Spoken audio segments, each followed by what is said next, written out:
Oh, this is for you too. Oh, thank you. Souvenirs. Oh, nice. You said we good? Wait, can I ask you a question? Yeah. Okay. How long have you been doing this? Are those in the way? Let me see. Nah. Mm-mm. No. It's been 2 years now. Oh, nice. About to be 2 years. Okay. I believe. Yeah. So, you ready? I'm ready. All right. All right. It's We Need Answers podcast. It's episode like 95, I think. 5 more to 100. And today we got Miss Tomi in here. Yes. I said that right? Yes. All right. We got Miss Tomi in here today. And we set this up because I reached out. I put on the Instagram that I wanted to talk to a therapist on the show. And this is one of my first like 8. I talk about this a lot. I'm gonna find my book today, but when I first made a plan for the podcast, I had about 8 episodes I wanted to tap into, and this was one of them. Mm-hmm. So I just wanted to touch in about the importance of therapy, the importance about human psychology, your mental, getting all that right. We talk about all this a lot in different aspects on here, but I just wanted to get like a first-hand, one-on-one type situation. And I shared, I got interested in talking about it because I had a therapist at one time, and she was helpful. And it really wasn't, I'm going to be honest, like whenever I think about it, she wasn't really helpful to the point where she was telling me stuff to do. It was more so like she gave me an ear, like I could vent. I could go in there and let it all out. Absolutely. And it was so quick that I would go so fast, but it helped me though, because I was going for like it was a few months, and I think I stopped because I stopped working at the job. My insurance was through, and it was Blue Cross. You know, that shit was high as hell. I wasn't paying that once I left, so I kept it moving. Yeah, I kept it moving. But more importantly, like I said, I just want to get people to get more involved and think about it, because I talk about this also in here, like my parents and her siblings, and I plan on doing an episode with my mother soon, and it's going to be serious. So that's one thing that we always talk about is like the you know how older people shun therapists and stuff like that. A lot of people not with it. So I just want to gear myself up to prepare myself for that. But anyway, you can introduce yourself and tell us about you a little bit, and we get into the conversation. Sure. I mean, I don't even know where to begin really, but so I went to school, Delaware State University, graduated in 2014. I got my bachelor's in mass communications. I wanted to become a writer, and somewhere along the lines it just didn't happen. Okay. Then I kind of got into like other things. I was doing makeup for a while. I moved to New York for a couple of years, and like kind of throughout that process, I just was starting to find myself more. I was being a confidant to a lot of people. Or I had people that were like going through really serious things, and like I was the person that they would lean on for it. And I just like, it's just interesting to me, like things just come full circle in your life, and you're just like, maybe this is my purpose. Right. Maybe this is what I'm supposed to be doing. Right. And maybe I shouldn't just, be lending my ear for free. So I'm like, okay, well, I really considered going back to school. And I started going back 2020, like right before the pandemic hit, which was perfect, honestly, because like I was able to like sit down and focus. There was nothing else going on, so it's just like, okay. Right. Now the outside is kind of open again. It's a little bit more difficult. But we got 1 more year to go. Yeah, it's nice outside today too. Exactly. So that was basically my journey with it.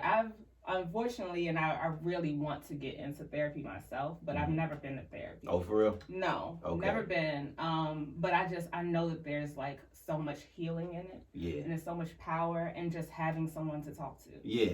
And just like you were saying before, like therapists honestly are not there for you to for them to tell you what to do. Yeah.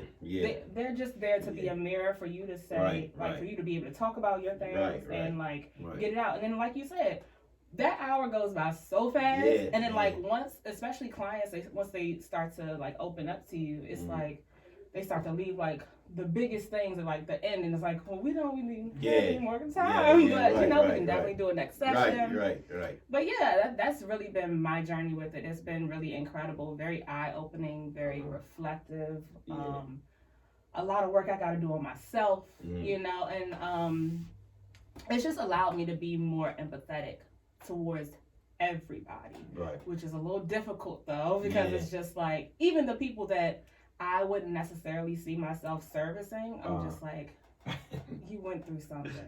Tell me about it. Yeah. You know what I you mean? mean? People like what? For example.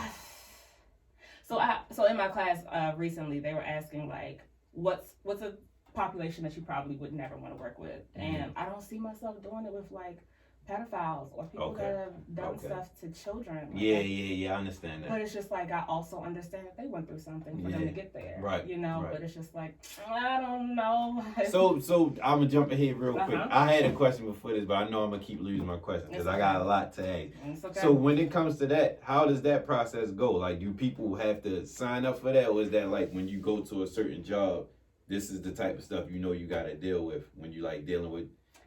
I think it honestly depends on like where, like what the population that you're trying to serve. Okay. So say for now, I'm in my internship, and my internship is dealing with individuals that have substance use issues. Okay. It's not necessarily the population I want to go into, but that's the people that they serve. And then once I graduate, my plan is to become a guidance counselor for high schoolers. Okay. I also want to have a private practice for like families, couples, marriages, things like that. Gotcha. So it's like there's a lane. Yeah. So you more domestic. You want to go more domestic side. Yeah. Okay. Yeah. Gotcha. So that's where I kind of got more intrigued into the whole therapy thing, because the job that I was talking about, it was in a high school. So I was working in a school out Montgomery County, a high school, and they had this section called the Wellness Center. And I was in the Wellness Center. My position was a youth development specialist, but it was kind of like a counselor for when the counselors, because the school's so damn big, when they got a waiting list for all that stuff. Like, they got a therapist in the school.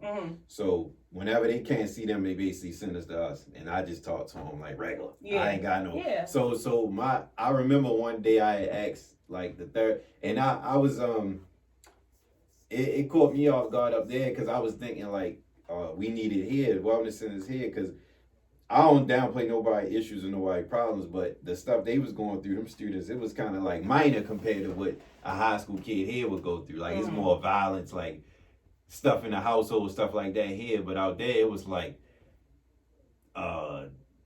boy, like girl relationship stuff, like little stuff like that, like little in the job not satisfying them, shit like that. Yeah. So I remember one day we used to have these meetings every week, and once a week, and I asked the therapist, she was cool, white lady. Well, no, I think she was like Hispanic, but she looked white, so I don't know. But I asked her one day, I was like, so what do when y'all? She always would tell us about like the certain shit that the students would go through. It was a couple kids in there that was like, that hurt theyself. Some kids was pregnant and they would talk to her, but they found comfort dealing with her. Like, anytime they want to leave class, they go to her and stuff like that. So I asked her, I was like, it's so many kids here. Like, what do therapists do when they going through stuff? Like, who do y'all talk to? And she was like, other therapists. Yeah. And I was like, well, that's like a never-ending job. It's a never-ending job. But see, everybody needs somebody. Yeah, for sure. I agree. But I have to say, for me, myself, it is really difficult when I'm going through my own stuff to tell other people about it. Okay. To talk about it. Like, I'm just like, I'll deal with it. Yeah. However I deal with it. Now, a lot of the times that means that I may distance myself from people, or I just like need to take some time and just like decompress and like. And I tell people this all the time, so I have no problem with it. But like, I talk to myself all the time. Like, I think all people do or should. They should. It's so therapeutic. Yeah, like, when you hear yourself sometimes, it's like, oh, all right, let me stop geeking. You kind of get yourself in line. Right. Or you can kind of like at least compartmentalize your thoughts in a concrete way. And if it's just thoughts, it's just like, it's not real for me until that happens. Exactly. So, I mean, I try to take time for myself, relax whenever I can. I exercise a lot. That's also very like therapeutic. Yes, and relieves a lot of stress. It is. So, but yeah, I encourage everybody to like just find whatever that thing is for them to just like sometimes you need to rest. Sometimes you need a break. For sure. Sometimes you need somebody to talk to. Yeah. So. And I'm like you. It's like a gift and a curse with being a person that everybody can vent to, because you want to help people, but it's also like it's also like, man, what am I setting myself up for? Because it's like then the thing that bothers, well, I ain't gonna say it bothers me, but it becomes annoying when I talk to people, because if I'm comfortable with you, I'll vent to you also. But the thing that I don't really like when it becomes repetitive of complaining. And they be like, yo, because then it's like you giving me negative energy. I don't want that now, and I don't want to end up start being that way. So, but like you said, I ain't getting paid for it, so I can turn this shit off. Like I ain't got. If it's getting on my nerves, I'm gonna just be like, look, today I ain't gonna talk to you. But you know, if it's going too deep, let me know. Like I'm gonna walk with you. But I always like I applaud people in that field because of that. The ones that maintain their sanity and all of that. So a question for you, I want to know what's something that you've learned so far that's been like eye-opening for you in this field, in your learnings, in your classes, and all that. Eye-opening. I don't know. It's so many things, honestly. I've been learning a lot about like reflection of feeling in my recent course, and that's basically like, you may be expressing yourself in however it is, but if I say like, so it sounds like you're a little upset about that, or you're a little like whatever the feeling is, kind of puts a name to it, even if the person can't really articulate or say what their thing is. I think that's really helpful because it allows them to see like, okay, this is where I am, or this is what I'm going through, and you know, and also kind of like normalizing whatever the issues are. It's also just been really eye-opening, like, for myself, like just reflecting on my past and like my relationships with different people, and maybe where I'm at fault with things.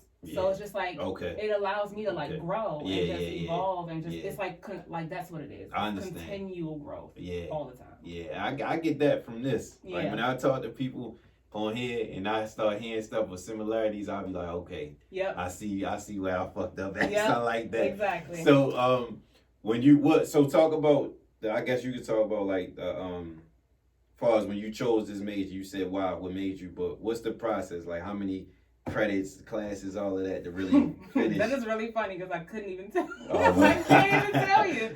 I know I have a year left. So I go to Northwestern University, which is in Illinois, but I take online classes in order to get my master's. But I think I don't even know how many more classes I have. I know I'm in like the internship process, so well, it's technically practicum. So I do my practicum for the next 3 quarters. We have a quarter system. And then 3 quarters after that I have my internship, and then I have to also do like my capstone and stuff. So like next summer I'll be done. Where would you want to do counseling at? So I mean, I'm in Maryland. I would want to stay in Maryland, but I've thought about, because I do love New York, and I know that there's probably a lot of money there. Definitely, for sure. But that means that I have to get my licensure in all these other states. I thought about California as well, but I hear it's really difficult out there. I have a friend that's in my class that she's in California, and she's been having some difficulty out there. So I'm just like, I don't know if that's the route. But I'm thinking about the different types of people that are in these areas. It's a lot. Is it tough doing it online versus in person compared to? I can't really say, because so the last time I was in school, I was much younger. And now it's just like, I don't know. I've made some really deep connections with the people that I've been in, because I have to actually not physically be in class, but like I have to be on camera. I have to participate. Like I'm in it just as much as I'm in it if I were to be physically in person. It's not really much. I don't know what the difference would be. Is it a lot of tests? No. It's a lot more writing. A lot of reading. There are projects. A lot of them tend to be collaborative, so it's like group projects and stuff like that, which can be a little annoying. Always. But, especially online. I know that's probably even more. It's a little weird.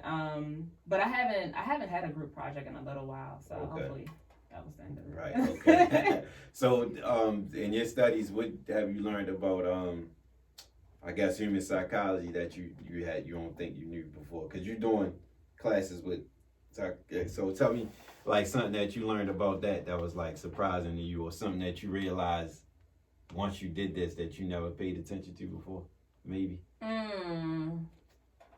So ask me the question again. So in your study, like doing through the classes and in the studies, what's something that you like learned about human psychology that you didn't know before, or something like you see it now that you're in the class? Like, say they taught you about how to tell if a person is being, I'm just making anything up. Like, if you can tell when somebody's about to like pop off. I mean, yeah, there's definitely a lot of different things. Like, I can't say that I can sit here and diagnose people, but I can see signs. I can see the symptoms of like maybe what bipolar looks like, what schizophrenia looks like, what different like diagnosis looks like. That's something I obviously didn't know prior to. And yeah, I think that's like the biggest thing. But what I've honestly just learned is like, because we learned about so many different theorists and like different people that have kind of like paved the way for us to, you know, be able to do this work. And it's just like, at the end of the day, you're not going to have those theorists in that room with you. Yeah. You know, just being your authentic self. Yeah. And just being able to connect human to human is like, I think one of the biggest parts of the healing process. What you gotta do, to get it done. And that's why I said what I said when I was out at school, because the therapist, she got all the technical shit, and you're not supposed to do this and do that. But I'm the one that's we gonna talk real talk. Like, tell me what's up. We gonna figure this out. Right. And now, if I can't get past that, then she can handle that. But I definitely feel that. Like, I definitely think that it's important to have that real. Cause it's kind of hard to try to help somebody, and you gotta like go back to certain terms and shit like that. Like I never got with that. Like, no kind of job that I had. Like, it's always you gotta do this and do that. And like, nah, we gonna get this done way more effective if we talk straight up. Yeah, and like everybody's different too. Like, so true. you have to have like kind of a different approach with different people. And some people just require different things. So you know, whatever may work for one client may not work for the other one. True. So you just gotta be able to be fluid and navigate through it like that. True. What's your goals once you get out of, like, I know you said you want to be a counselor in the school, but what's your goal like going in to be in that position? Like, what's something that you want to accomplish when you get in that position? So my biggest thing or reason why I wanted to be a guidance counselor is just because I wanted to like touch young Black girls just like me. Yeah. Like, and it's not even so much that I needed someone when I was in high school, because I was a pretty good kid, but just to have like a mentor or somebody you feel like you can lean on. Yeah. And I feel like a lot of kids just don't have that, or a lot of young girls may not have that. Yeah. Kids, period. I think guys, men too. For sure. And just to have somebody that's kind of like relatable and they can, you know, just understand maybe what I'm going through type of thing. So that's really like my driving force, and I want to impact. Okay. You feel like the salary equals that? I know you ain't get there yet, but probably absolutely not. Anytime you're in any kind of school system, I feel like teachers don't get paid enough. Right. Counselors don't get paid enough, but it's gotta, like, the reward you get is bigger than the money. Exactly. I agree, and that's how you know who really in it for what they in it for. But I mean, everybody got their breaking points too. Because if it's too much and you're not getting paid for it, it's easier to deal with stuff when you're getting paid like nice amount of money. But it's hard, because I seen it. Like, before I was out there, I was doing stuff here in the city, and it was decent for what I was doing, but that shit, the stress ain't worth it. It ain't worth it. Like, them little kids get annoying sometimes. But guidance counselor, I feel like that's always. I don't think, even when I was in high school, I don't even think like they really had problems for real. Like, you just see them for certain shit. So it ain't like you gotta be in the classroom with them or nothing. So that's pretty decent. Would you ever think about getting in any other parts of the field? Like working in any other capacity? Because when you said that part about the like dealing with pedophiles and all that, do you know people that's interested in working in that field like that? I don't. Okay. I don't. The only other, the only other area I could probably see myself in, and they definitely don't make nearly as much money either, is a sex therapist. Okay. So I took sex therapy last quarter, and talk about eye opening. People are into some very interesting things. Okay. And I learned about just like so much, like, okay, I guess what people desire. Yeah. And so that was really interesting. But I don't know if I could really like do that kind of work. It's too much. Not even so much of it's too much. It's just I don't know what that salary looks like. To be honest. What is that? I'm interested. What was he talking about? What was some stuff? The one thing that like really stuck out to me is puppy play. Oh. Yeah. They like sex with puppies and shit? No. Oh. It's basically like role playing. Oh, okay. So okay. like there's a master and there's a puppy, or it could be a kitten or whatever animal. Right, like right. there's just like this odd dynamic. Okay. I don't want to, No, you can. But, No, it's up to you. I don't want to offend anybody. You know what I mean? But no, I don't think nobody. It's just different. It's different. Yeah, that sounds different. I never even knew. I didn't even know that was a class. Oh yeah, that was a class. Okay. yeah. I mean, and I would literally just sit there and listen to my professor talk about, like, because she would just go from one thing to the next, and I'm just like, I never even knew that. Extremes. Yeah, it was very different. I can imagine. It was a lot of white people in that class. No, not really. I mean, well, Northwestern in general is a PWI, so it's just like it's more white people there than people of color. But my professor was black. Okay. Mm-hmm. Okay, that's interesting. It was very interesting. So what I know you said you was a good kid in high school, Mm-hmm. but what do you feel like if you were a counselor, like knowing who you are now, Mm-hmm. how would you be to yourself that would have helped you even more in high school? So I think I'm naturally just smart and I'm good in school, but I could have been pushed a lot more. Okay. And I think my parents did their job and trying to get me to do more, and it's not like I had bad grades or anything. Like I was like 3.4, 3.5, something like that. Just could have been even better. But it could have been even better. Yeah. Or I could have just strived to go to different schools or like just really pushed myself to be like do more. And I think just having like a mentor that could probably have seen that in me could have helped me. I was the same way. I could have done more. I was like a C student. So if somebody pushed me more, focused me more on some other stuff, I would have definitely drove a little harder. Yeah. We need that. We definitely Absolutely. need that. What do you feel like? How do you feel like? I was saying how sharing how my mother and her siblings and all them, like they kind of, well, I ain't gonna say they do now, but at one point when I told my mother about I was going to therapy, and I was just sharing it with her just to share, and she was like, don't stop going to church and all, and I'm like, so my question is saying that is like, how are your parents or any elders that you know, you had anybody that was like against the therapy part or anything like that? I know you said you haven't been, but no, the idea of it. So not necessarily like against it, but there was definitely times where they would like try to push me into like maybe a different kind of direction. Maybe you want to do social work, like do you want to do social work instead, or like and yeah, and then my dad, he's a lawyer. Okay. He's always wanted me to like become a lawyer too, and I was just like, it's not really my thing. Yeah. So I haven't really had that issue, but I do definitely understand, especially being in the Black community and like people saying like kind of praying certain things away, and it's just like you can pray about it, and you can also actively do things to like kind of eradicate those discomforts and things. I agree. I definitely agree. Yeah.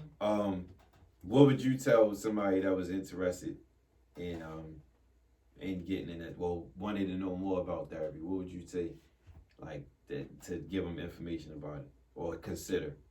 I mean, you just have to really be ready and prepared to do the work, like, and do the work on yourself as well. Okay.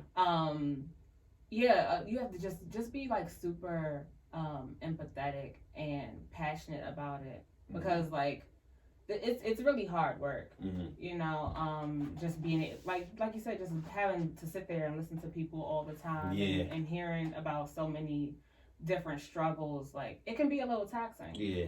So just your self-care needs to be up there. You got to be able to take care of yourself, and when you need to step away, be able to have those moments. But like I said before, I think it's really rewarding, like especially when you realize that you've helped somebody, and you may not always get that thank you, you know, but to see the progress is extremely rewarding. Yeah, for sure. How would you describe how your internship is going? I really like it. Okay. It's really interesting because, like I said, I don't really see myself working with like substance use individuals, but it just opens up my heart even more. I'm just like, dang, that's tough stuff to have gone through. And then like you realize that whatever their substance was of choice is that like it was a disease, or there was things that like it's not even so much about the drug itself, it's about like the things that led you to that drug. You know, and it's just like once you get hooked on those things and it takes hold of your life, like you're just not you anymore. So it's just like I don't really like when people like blame themselves for those types of things. Granted, you did what you did, and you have to take some responsibility for that. But at the same time, like you were like, I don't know even how to put it, but like you were just like in this hole. It had a hold of you. It was an escape from kind of thing. Yeah, because I was working at I also worked at treatment clinic, Gaudensia, and I was doing up there, but it was a lot of.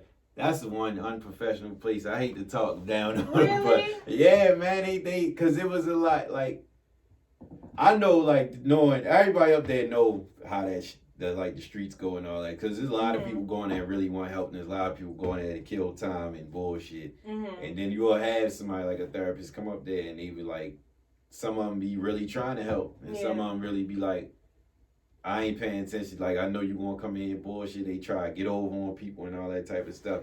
But it's that's another job. Where I was like, when I talk to them, I'm talking one-on-one, straight up real. Like when we was like, they come talk to me, but when they go in there with them, they know I gotta talk a certain way to get this medicine or to get whatever I need out of them. So it's like, but I always noticed that the people that like the ones that really was going for something, and they really wanted to get something out of there, they would be the ones that are kind of like let their guard down, and they would get close to them. But it also was ones that would do that. But once they see that they can run some game on you, they gonna do that shit too. So but I definitely feel like the drug abuse is necessary because, like you said, whatever led them to that or whatever led them to that, and then turned into more shit is like you gotta start from somewhere, or they just gonna keep trying to suppress it. Right. With the drugs. So. Right. That's interesting though, because so my internship is at I can't think of the name. Catholic Charities. Okay. And a lot of the people that are, because there's a place called Christopher's Place that's like right above it. Yeah. And so a lot of the people up there, they've come from Gaudensia too, and I'm just like, oh, I've never, because I don't live in Baltimore. Okay. But I ended up getting my internship out here. And so I don't know where Gaudensia is, but I just keep hearing about it. It's a couple of them. It's all over the city, and there's one in the county. I was working in the one out the county. Okay. In Owens Mills. But they stay overnight there. So I got to see, you get to see a lot of the real actions when they there constantly, and then they get familiar and do all that. But I definitely think it's important to have therapy in that field. Because like you said, a lot of people don't even be talking to people but the same type of individuals. Like you want to talk to somebody else, they get high, you ain't gonna really get but so far. And then you talk to somebody that's home, they ain't really gonna trust you because we didn't try to give you this and give you that, and then you go back on us and all that. So it's a lot with that. It's a lot with that, but it's taxing. It is. Like you said, because it's like you want to feel sorry for somebody.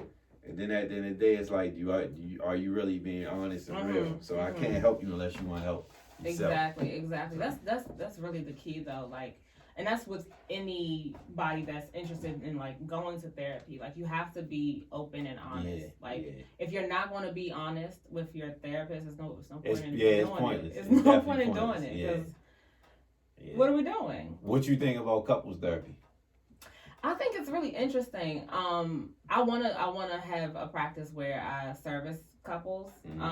But I think that's like I need to do more training on that to actually do it, because like it's already difficult enough to have one person in the room and trying to like attend to them in a certain kind of way, and to have to do it with two people, and then like you never know how that can turn out. True, you know, somebody they start arguing. How do you de-escalate that? And like, right, you know, right, just making sure everybody is feeling heard, but also coming to like a common ground. So do they, when in classes, do they put like all the options of what type of therapy you can do? So there's basically an adult track and a child track. And I'm on the child track because I want to work with adolescents.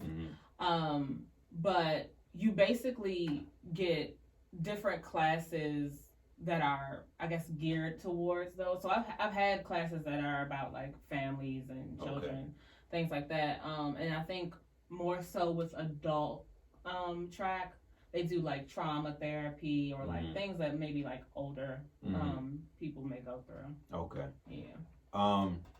So you want to getting it back into the school shit. So if you were let me see. I'm gonna throw a scenario at you. See what you could do. So say guidance counselor is not going to really. Guidance counselor is like what's the definition of a guidance counselor before I throw one at? What would you say? I would say a guidance counselor is someone that can kind of like help students to figure out like maybe their own emotions or their thoughts. And like trying to figure out what maybe their interests are. And kind of pushing them towards whatever it is that they want to do. I mean, to me, I feel like it's like a realm where you can be like a therapist in a school setting. That's so I would say that. I would say that. Yeah. So let's say you get a young lady who has curiosity of same-sex relationship. Want to go to a college, don't know which way to go, play sports, C student.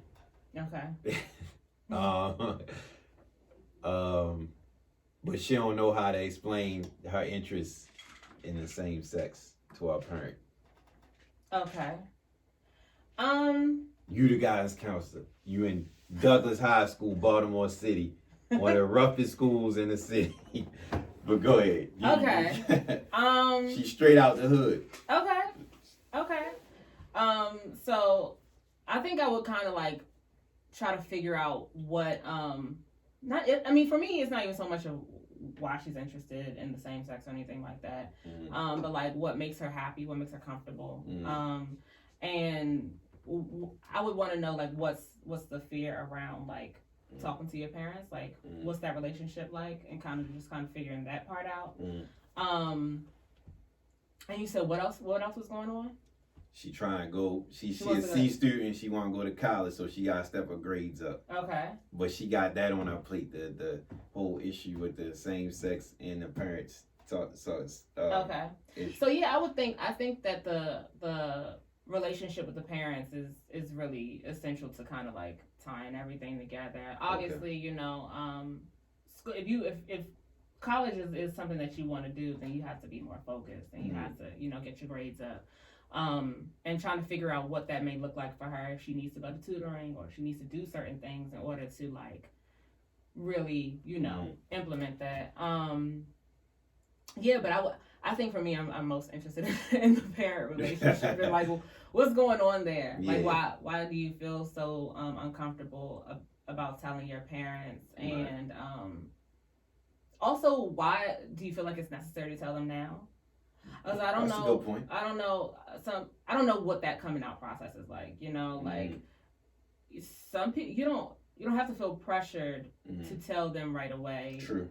Especially if you're just kind of like exploring or you're trying to figure out what it is, because maybe you don't really like girls. If you haven't really like tested the waters to find out, type of thing. True. So yeah, I would just tell her to take her time with that aspect of it and try to like just focus on school and trying to get into school, and getting her grades up and being whatever best athlete that she can be, because that could also help her get into school too. But to give herself some grace when it comes to the whole sexuality thing. Okay. Yeah. Good answer. Oh, thank you so much. What would you say? Since you said that you've always been that ear for people, have you changed that up since you've been getting into school stuff, or you still be that person to everybody? Okay. I mean, I feel like I've started to create boundaries. So like, and I think they've just been subtle. It's not like I've had to say like, look, I don't feel like talking about XYZ or whatever the case is. I think it's gradually happened. There have been certain people I've had to have conversations with, like, I can't tolerate this or whatever the case may be. Like, I don't want to do this anymore. Right. You know, whatever. You feel bad after doing it? It's the hardest is the first time. Okay. It gets easier after that. Okay. The first time I was just like, but, you gonna keep asking, look, I told you the first time, I ain't gonna listen, okay? So so now do you feel like your conversation is different from before going to school? What's different with people? With them, with these individuals. If they're the same ones that's been asking you for help or for you to give them a voice. Do you feel like it changed since you got the technical part of it now? Or it's still the same? In a sense, I can't say not really. Okay, because they're your friends, so. Yeah, they're friends, family. Right. I can't say, like, the conversation hasn't changed in, like, my vernacular, I guess, in a sense. Like, I'm not throwing big words. Yeah, I wouldn't either. But I guess I would say, like, thinking, like, we talked about this in school type shit. Like, I'll be like, oh, if you hear something that they saying, it's like, oh, shit, we was just talking about this, and now I can know a different way to approach it, maybe. In a sense. Okay. Like, it depends on the person. Okay, on the person. Gotcha. But, no, for the most part, it's still basically the same. But like I said, the boundaries are kind of there, so it's just like we don't go too deep. Yeah.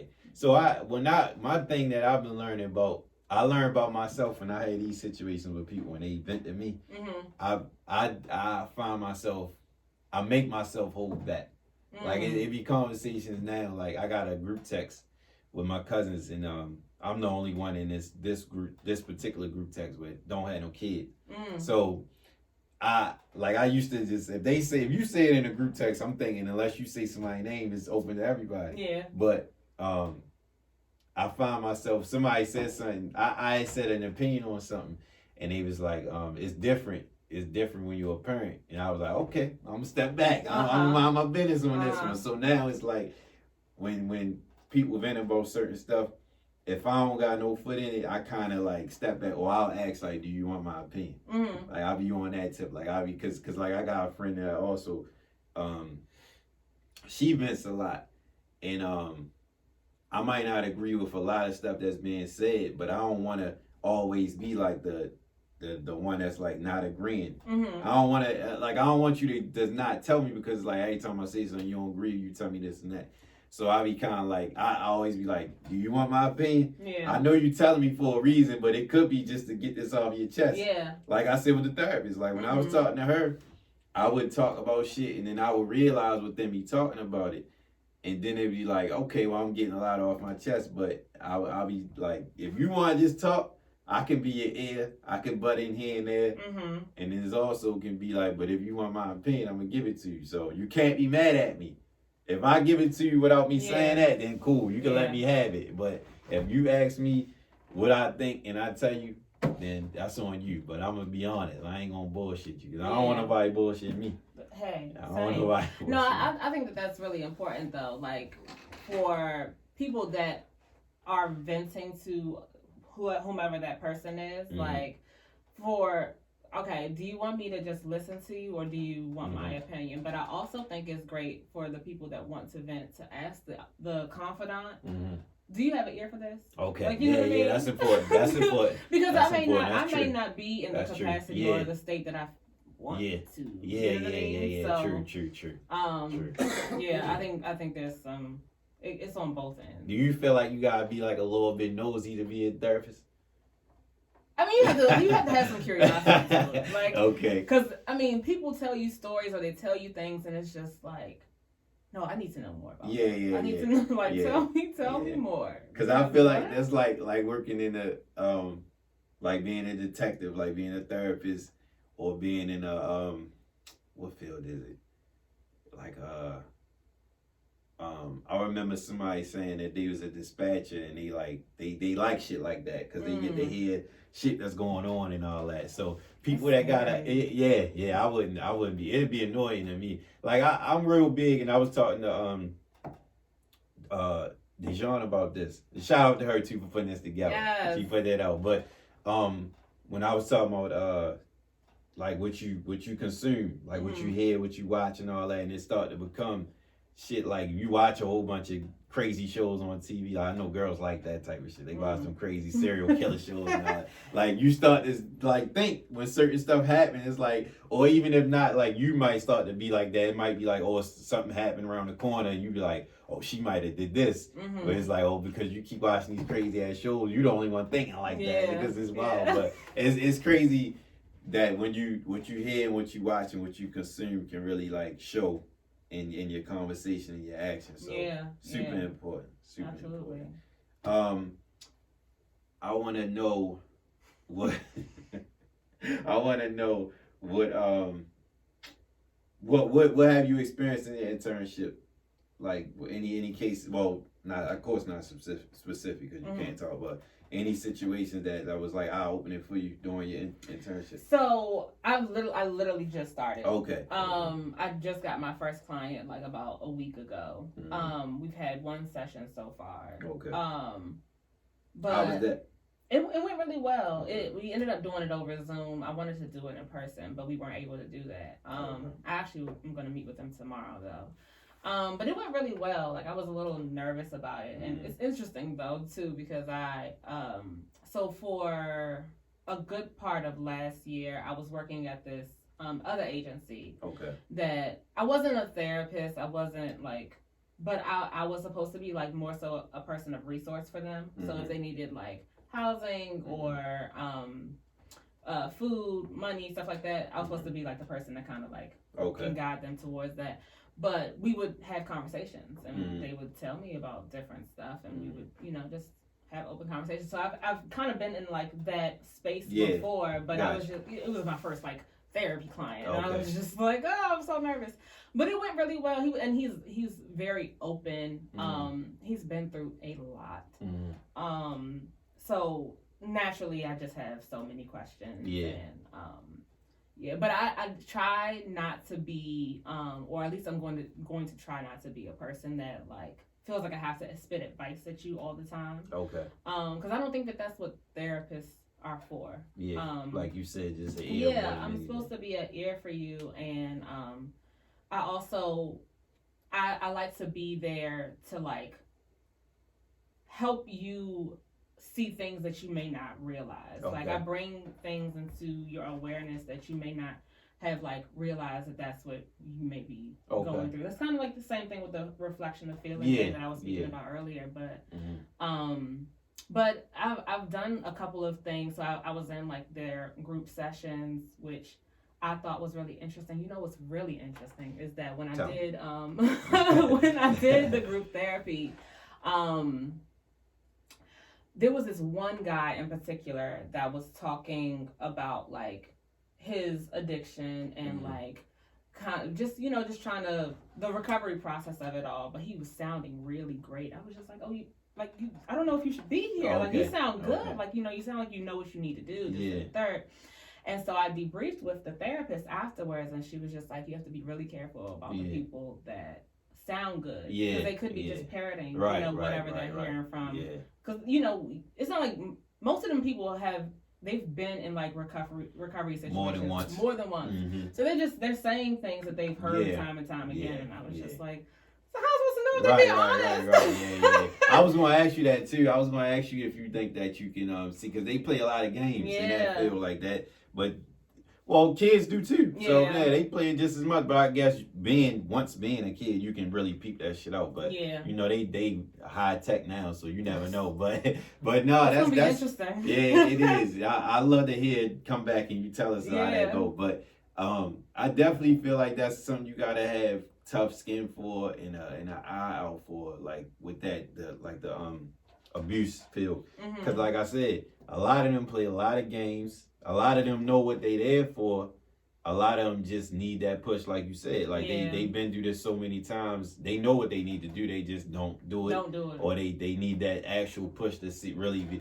Somebody said to me when I was working there, and then probably outside of that, they was just saying that they just gotta have enough. Once they had enough of what they going through, they gonna get right.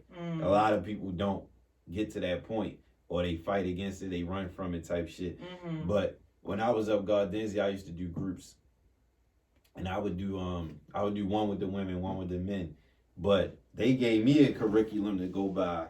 They did this in the high school too, but all that should be phony. Like I could put my twist on it all I want, but I feel like we connected when I did shit my own way.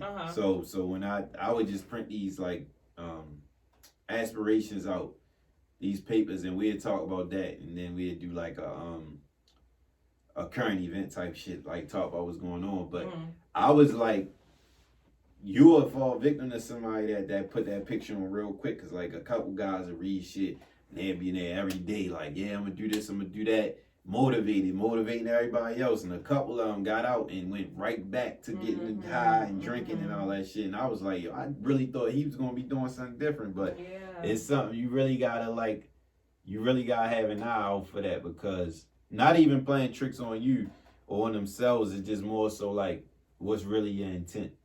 So it's like you see a lot of bullshit, and you see a lot of people that might just need you or that one person to be positive, because they don't come across no positive shit. Like ain't really a lot of positivity out here anyway when you're in the streets. So it's definitely something that I would say. I mean, I would say about the whole dang it, I lost my train of thought. But there was a couple of things that I wanted to touch on. Dang, I can't remember. Cut me off next time. Cut me off. If you just cut me off. I can't believe that. It happened to me all the time. It's gonna come back to me. I know. All right. Till you think about it. Yeah, we almost had one. Well, so what would you say you learned from the therapist that you talked to at the job? Because you said you told she told you to Oh, to pay attention to people that sound really good. Yeah. I mean, it just made me want to like. I mean, I guess at the end of the day, I just never know. Yeah. That because so I also have like a supervision class, which is like the most reflective I've ever been in my whole like schooling. Of yourself. Yeah. Okay. Yeah, because like. It's basically we get to just like talk about whatever like we're going through, not just with school, but like personally and life. And so this keeps happening. I just keep losing my train of thought. You talking about the class? Yes. Okay. But no, to go back to the point of darn it. The point of you were saying. I was saying that. What did you learn from the therapist on it? Besides that, because you said that she told you don't fall for that, like pay attention to that. Yes, okay. So what I was, we're getting there. We're coming back. It's coming. Okay, so no, it was when I was in my class and I was talking about this same situation, and my professor was just like, you'll never really know if they're being honest with you or not. True. But yeah. Yeah. Because I was just like, the wheels are just going places. So do you feel like, because I feel like in certain situations, I don't think I was too soft in the school or in Gardenzia, but I feel like certain situations, like different, maybe with a kid, I might be like too soft when it comes to being that ear form. Like you want to be real, but you definitely like you got a soft spot for people. And then it's like I feel like in certain situations I might not be as, I don't want to say aggressive, but Do you think you need to be aggressive? I don't know. Like, I think certain situations require different attention. Okay. So like if people, like, say for instance, like the group text I'm talking about with my cousins, if you all, this never happened, but if you say a situation and everybody else got a different take on what you say, like, well, different advice for a person, everybody got it one way, like say it's an altercation, a physical altercation or something. If everybody on the tip, like, no, you need to fight, you need to get your revenge on that, retaliate on that, and then I might be the one that say, like, no, don't carry it that way type situation. It'll make me think to myself, like, well, maybe I'm thinking in one space, but maybe I should be thinking in another space, because maybe it deserves that retaliation. So you think that maybe you should go? Yeah, I'm saying it make me second guess. So I guess it's just a lot. What I'm saying is it might just be a lot to deal with when it comes to certain topics on how to handle certain situations. I don't never really I'm not pro-violence with much. Like, I ain't really gonna tell nobody to retaliate, because at the end of the day, I know, shit come back on you anyway. So it's like, I ain't really gonna be that way. But I feel like certain times when you're talking to certain people, they looking for a certain answer. And if you give them that one, okay, let's do it. It happened to me before. When I got in trouble for something.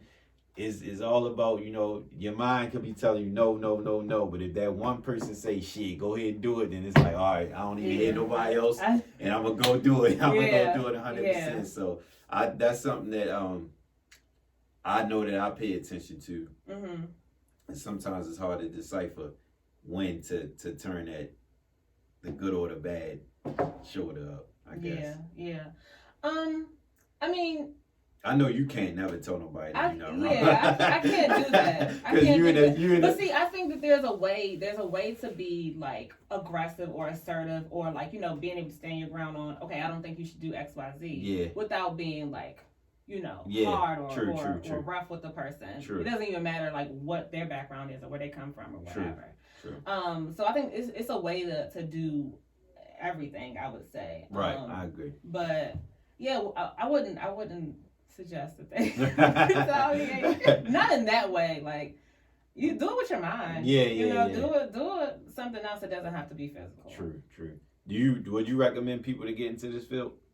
Like becoming a therapist? Yeah. I would, but you have to be, like I was saying before, you have to be, like, really passionate about it. Okay. Like, that has to, like, there cannot be any other driving force of you doing this other than the love for people. Okay. Yeah. I agree. Because otherwise, you're not going to be happy in it. I agree.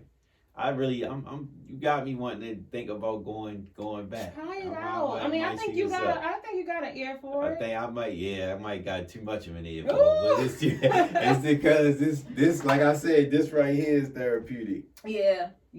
And talking and hearing and reflecting, doing this. But I definitely like to help people. Like, it was one thing to see, like, it's easy to get them jobs, like helping people, like the school shit, the like the health clinics and stuff like that. When it ain't nothing that requires a certain degree. Yeah. But it's easy to get them jobs because, like you said, they don't pay much, so it's easy to get them. So for a long time, I was thinking that was it still can be my passion, just in a different form. Right. So helping people. So that's something that I've always been interested in, the psychology of people. How people think, why people think like that. Because I be thinking I be knowing the answers. Sometimes I just keep my mouth shut because I don't want to be that one think they know everything. So I wanted to go back because I'm remembering my point. All right, go ahead. You had said something about, like, how people that go into, like, those substance use clinics and then they end up going back out there and just start using again. And it's just like, but to be able to come back is honestly a blessing. It is. Because there's so many people that do end up leaving, and then next thing you know, they overdosed or they passed away from whatever. True. And, like, even the client I have, he's been on heroin for over 20 years. And it's just like, but even at this point now, what he was explaining to me is that like heroin isn't even heroin anymore. It's basically filled with like fentanyl and a whole bunch of other stuff. And the fact that people are still like able to even continue on fentanyl, I'm just like, doesn't that kill people like immediately? Real like, shit. I'm just it's like, dangerous. It's very crazy. Dangerous. Very dangerous. It's so crazy. Yeah, it's wild. And it's that should be enough to scare people off that shit, but it really don't. Well, some, but it don't do it with enough.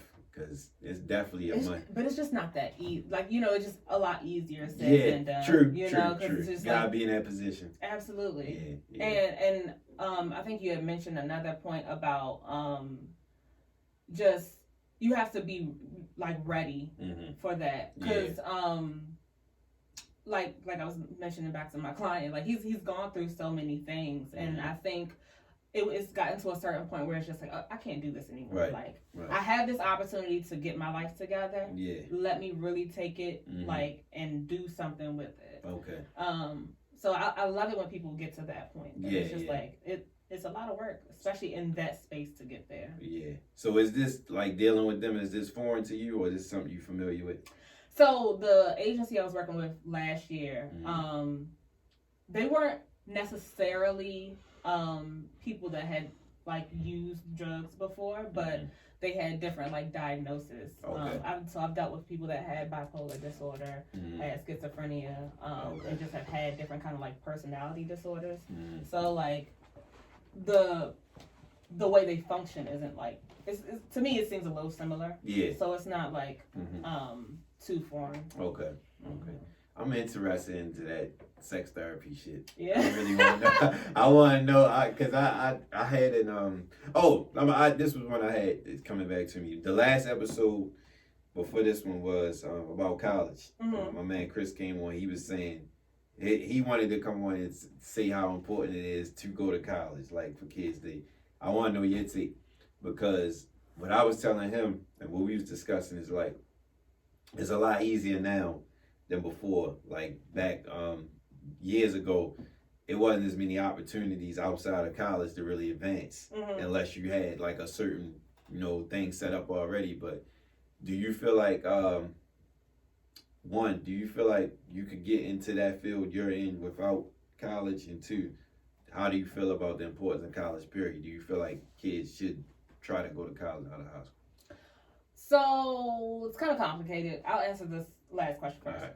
All right, so with going to college, it really just depends on what it is that you want to do. Okay. I mean, like, there's so many different opportunities now, like things that we didn't have when we were in high school. Right. You know what I mean? No way near. So it's just like there's so many different ways to make money, and so it, like I said, it just depends on what it is that you want to do. If you want to be in more of a professional kind of field, then I mean, I think it does require some schooling.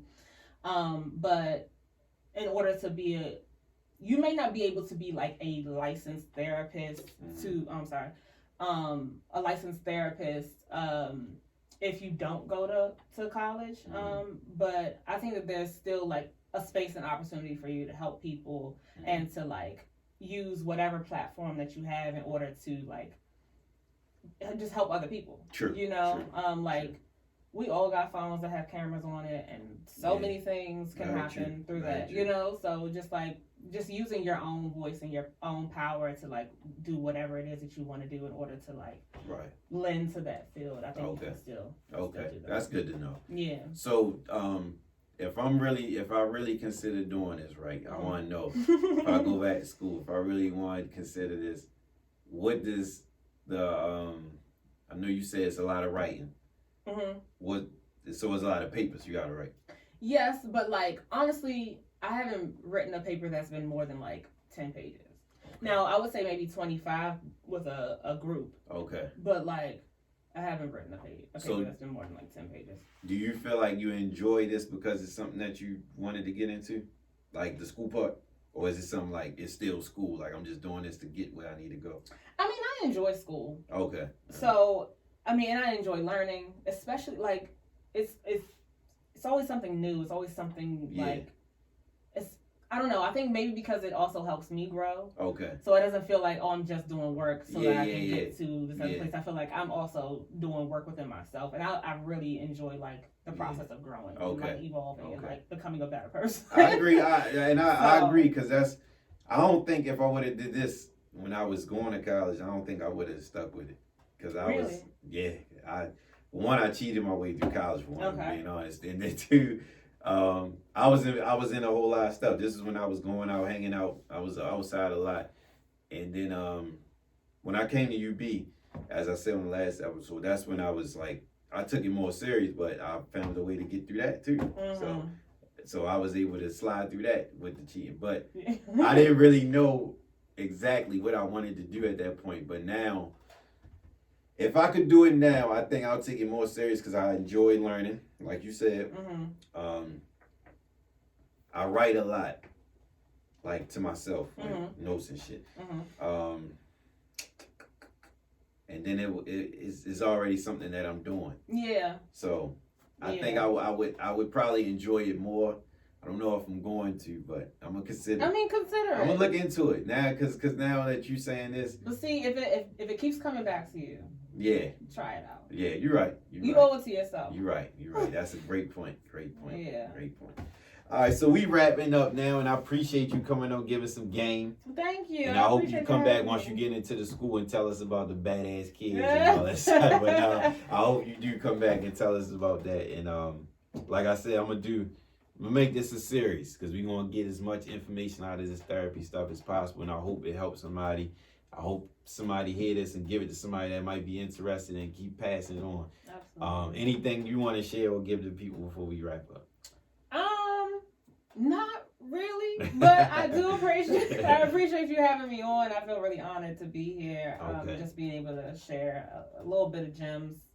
Hopefully I gave you all. You did for sure. But yeah, no, I can't really give you like my social media. It's not really geared to anything that I'm doing. So, but yeah, no, it was a pleasure. I appreciate you hollering back once I put that up. Yeah. So I definitely appreciate it. Shout out to Dijon again for putting this together. But definitely appreciate you coming on.